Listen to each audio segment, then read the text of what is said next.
संपत्ती पाहिजे आणि दया पाहिजे.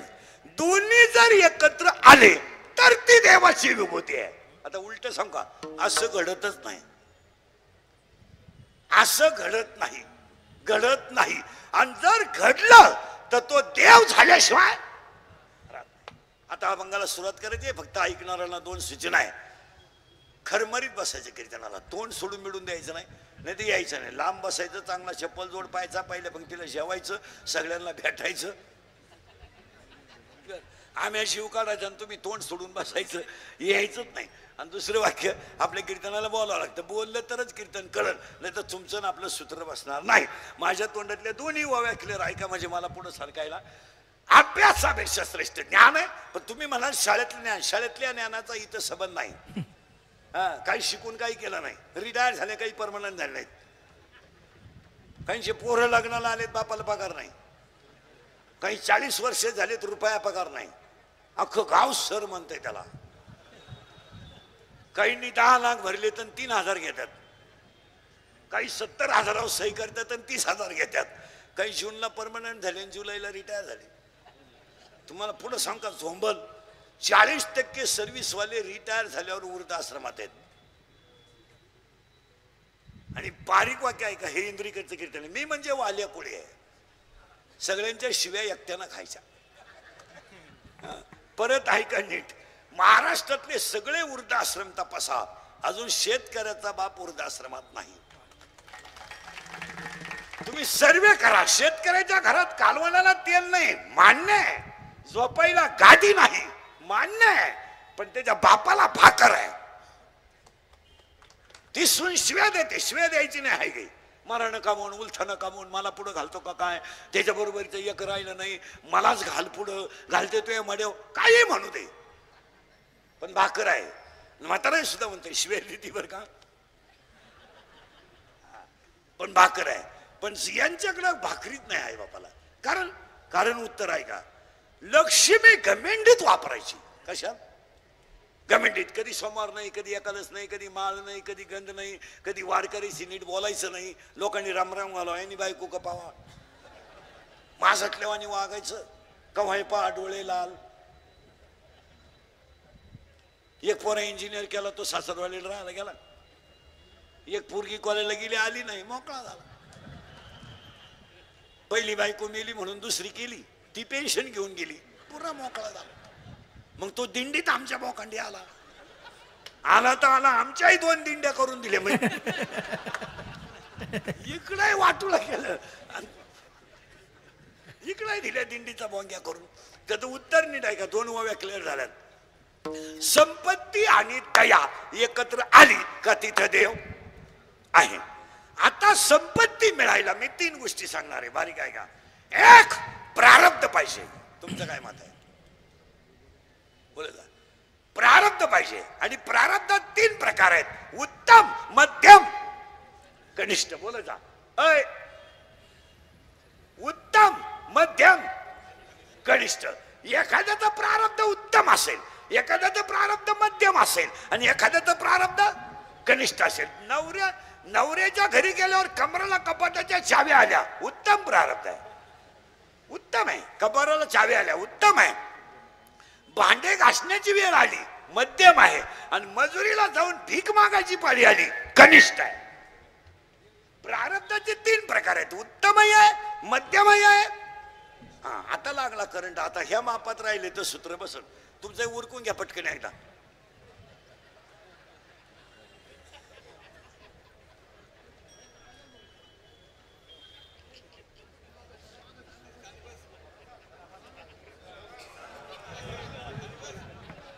आपलं काय म्हणणं नाही, तुम्ही आमच्या ठोकाल, तुमच्याकडून नाही लागत.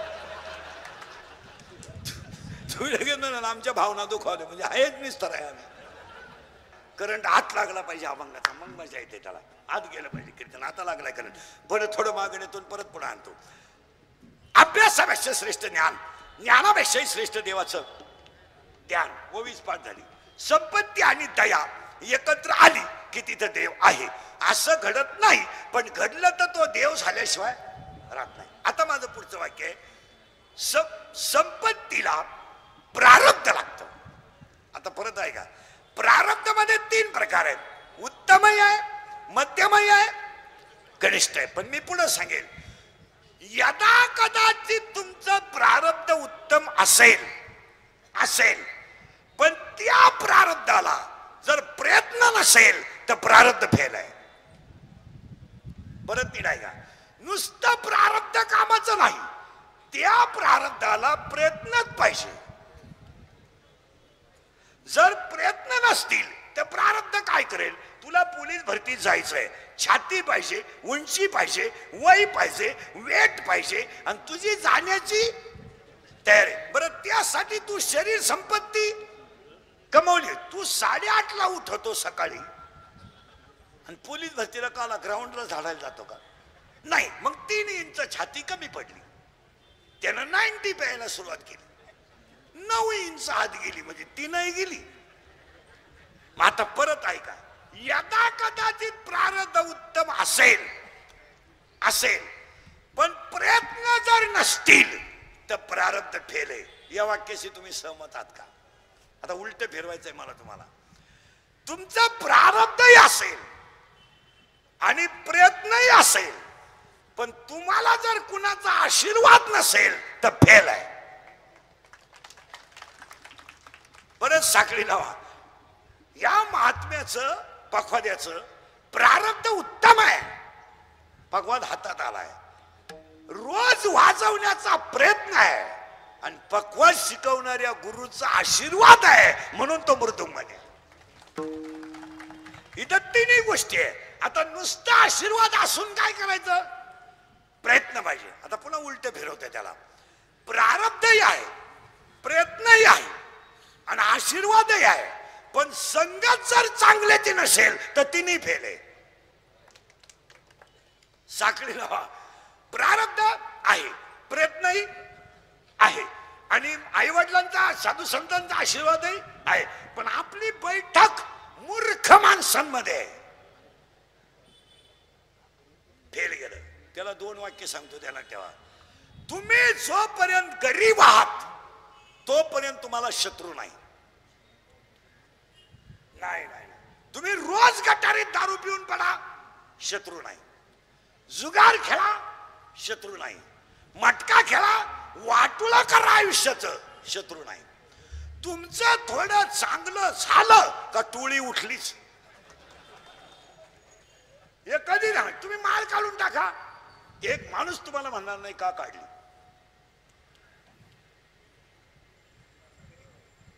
का काढली? उलटे म्हणतील लेट काढली. तुमचं वाईट झालं ना ते तुम्हाला शत्रू नाही. गावठी भाषे सांगा, तुम्ही हलकट वागा, तुम्हाला शत्रू नाही. तुम्ही चांगलं वागा, शत्रू उठले. फायनल करायचं बरं का. पुन्हा हे लिहूनच ठेवायचं झोपायच्या खोलीत आणि उठल्या उठल्या वाचायचं शत्रू. महिला म्हणतात तुम्ही दुसऱ्याचे भांडे घासा, तुम्हाला कोणी नाव ठेवणार नाही. तुम्ही गरिबीत जगा. नाही, एक मुलगा झाला, सुंदर मुलगा झाला, सर्व्हिसला लागला, सुनबाई आली, म्हातारी मस्त वाट्यावर बसली, शेजारच्या बाया उठल्या. एखाद्यानं माळ घातली, गन लावला आणि गाडी घेतली का शत्रू उठले. ऍव्हरेज नाही, कंपनी खास नाही. आता उलट फिरावर का, चांगलं झालं तर शत्रू आहे, नालायक वागल्यावर शत्रूच नाही. आता पुन्हा उलट फिरवतो. चांगलं झाल्यावर तुम्हाला शत्रू आहे पण शत्रू बाहेरचे अजिबात नाही. आता आता तुम्हाला शत्रू तयार होतील पण बाहेरचे अजिबात नाही.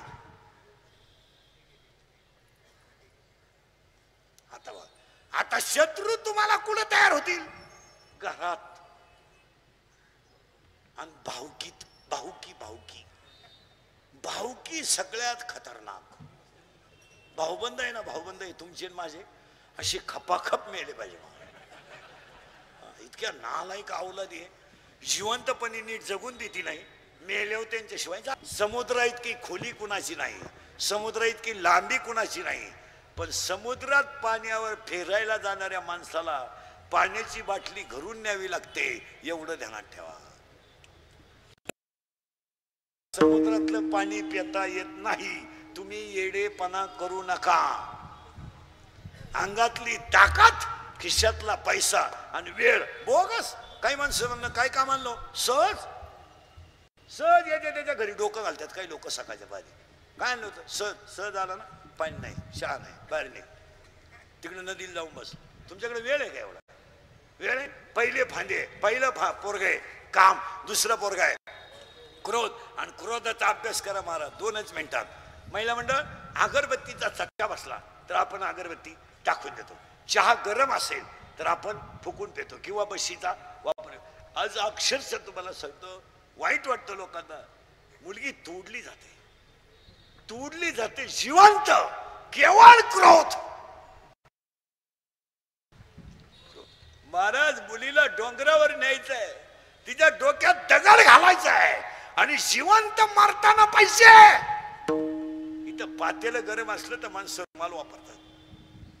आज दगड डोक्यात घालायचा आहे आणि ती मुलगी मेल्यानंतर ती ओळखी येऊ नये म्हणून दगडानं ठेसायची आहे. तुम्ही निरीक्षण करा चांगलं.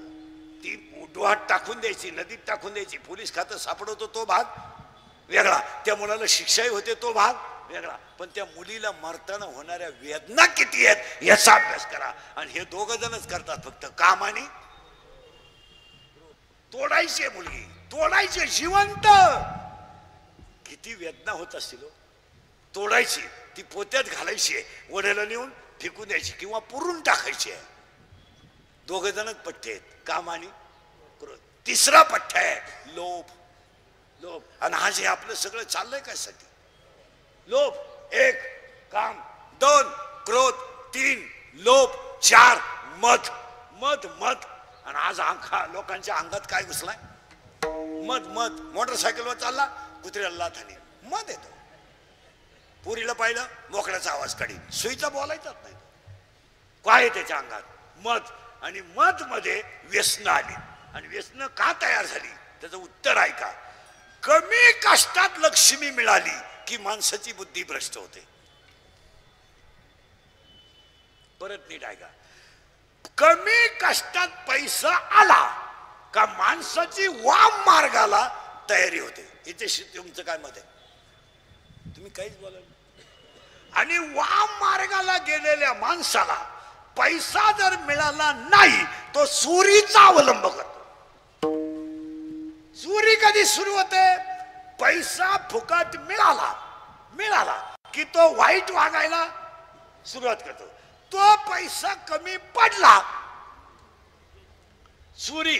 आणि तो जर थोडा चोरीत यशस्वी झाला का लगेच व्यसनात तयार होतो. लगेच.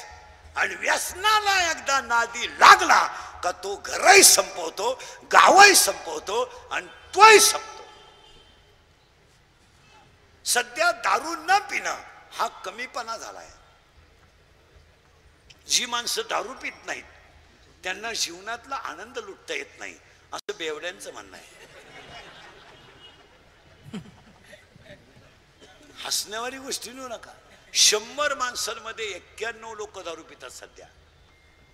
बरं, दारूवर कोणी बोलायचं? बोलला तो उखाडलाच, त्याची पट्टीच, तो मेलाच. हो. आणि त्याचा परिणाम आहे का? आज आपण ज्या मातेच्या श्रद्धाला जमलो ना, या वयस्कर मातेच्या श्रद्धाला बोलायला बरं वाटतं. आणि त्या मातेच्या घराला, या आमदार साहेबांच्या घराला परमार्थाचा वसा आहे, परमार्थाचा ओलावा आहे. आणि ज्या घराला परमार्थाचा ओलावा असतो तिथं लक्ष्मी स्थिर राहते. तुमचं काय मत आहे? जुन्या महिला यशस्वी का झाल्या माहिती का जगायला? काळ्या आईची सेवा, गोठ्यातल्या गाईची सेवा आणि दरवाज्यातल्या पाहुण्याची सेवा. या माणसांच्या घरातून बिगर पाण्याचा माणूस कधी गेला नाही. गरिबी नक्की होती, मान्य करावा लागेल, पण अतिथीची सेवा आशीर्वाद देऊन गेली. नाही तर आज ह्या 4 वर्षामध्ये महाराज सगळी मंडळी वाईट बोलू नये, मला तळतळ येते. या 4 वर्षामध्ये अक्षरशः तुम्हाला सांगतो, 10व्याला जायची सुद्धा लाज वाटते. 10व्याला जायची लाज. बाप जिवंत आहे, मुलगा गेलाय. आई जिवंत आहे, मुलगा गेलाय. कोणत्या ओव्या घ्यायच्या दहाव्याला? कोणत्या? दारुण्याच्या दहाव्याला ओवी कुठे? दहाव्याचे प्रवचन करणारे जरा नीट ऐका, उगाच नको भांबावल्यावानी करू नका. आजपासून ज्ञानेश्वरी दहाव्याच्या प्रवचनाला वापरायची नाही, अजिबात वापरायची नाही. मी जरा 1-1.5 महिन्यापासून पिसाळलोय. मी तसा गाढवच आहे पण पिसाळलोय. अक्षरशः त्या नदीवर ज्ञानेश्वरीचा अपमान आहे. तुमचं काय मत आहे? आज तुम्ही ओव्या कागदावर लिहून आणा, तुम्ही मालिका आणा, पुस्तकात लिहून आणा. तुमचं काय मत आहे?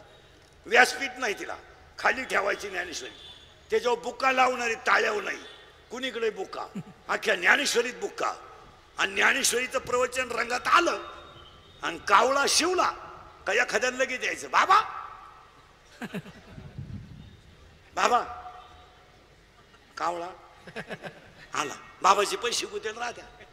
आता विश्वात्मक उठली ज्ञानेश्वरी. ज्ञानेश्वरी इतका लहान ग्रंथ नाहीये का तो कावळ्यानं बंद करावा. याच्यावर तुमचं काय मत आहे? हा जो भाग आहे ना चाकण भोसरीचा, महाराज हा ज्ञानेश्वरीच्या निर्मितीचा भाग आहे. निदान आपल्या कोणतरी ज्ञानेश्वरीचा अपमान नको. तुमचं काय मत आहे?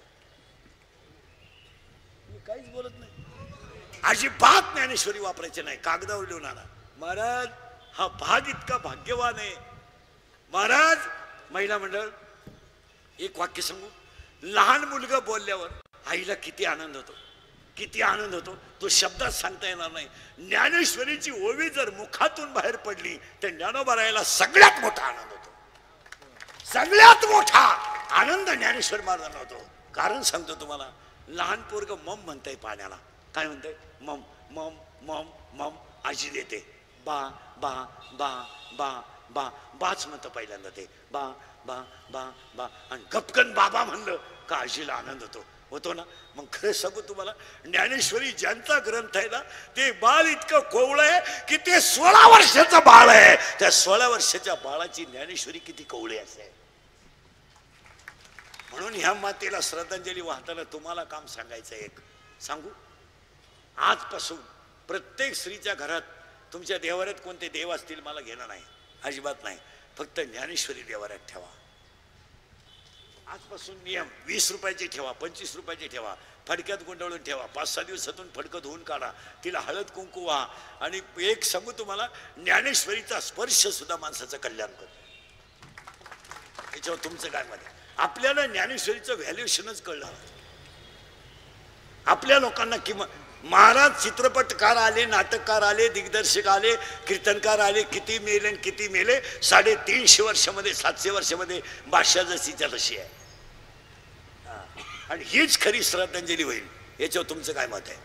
पहिली फांदी आहे काम, दुसरी फांदी आहे दुसरा पोरगा आहे काम, क्रोध, आणि चौथा पोरगा आहे लोभ, आपला चौथा पोरगा आहे मत, आणि आपला मत चाललाय. अक्षरशः नदीवर दहाव्याला जायची लाज वाटते, लाज. अशामध्ये महिला मंडळ, एखादा माणूस जर तरुणपणात मरण पावलं ना, तर त्याच्या प्रेताजवळ त्याची लहानाली पोरं उड्या हाणतात. उड्या हाणतात होती लहानाली पोरं. त्यांना काय माहिती की माझा बाप गेलाय, त्यांना काय माहित की माझी आई विधवा झाली, त्यांना काय माहित की माझ्या आईला विधवापणाचा डाग लागलाय. ती पोरं आईला विचारतात, आई माझ्या बाबाला सगळी लोक का आंघोळ घालतात का आई? काय केलतं का माझ्या बाबानं? माझ्या बाबाला सगळ्या लोकांनी पेटवलं का आई? काय केलतं? अशी म्हणते, तुझा बाबा देवा घरी, तुझा बाबा मेला नाही, तुझा बाबा देवा घरी गेलाय. ते पोरग पाठ करतं, सगळ्यांना सांगतं माझा बाबा देवा घरी गेलाय. आणि शाळेतली पोरं म्हणतात, तुझा बाबा देवा घरी नाही गेला, तुझा बाबा मेलाय, मेलाय तुझा बाबा. ते पोरग घरी येतं ना, आईला म्हणतं मेलाय मा बाप. या 4 वर्षामध्ये 5-5 वर्षाची पोरं बापाच्या दहाव्याला आहेत.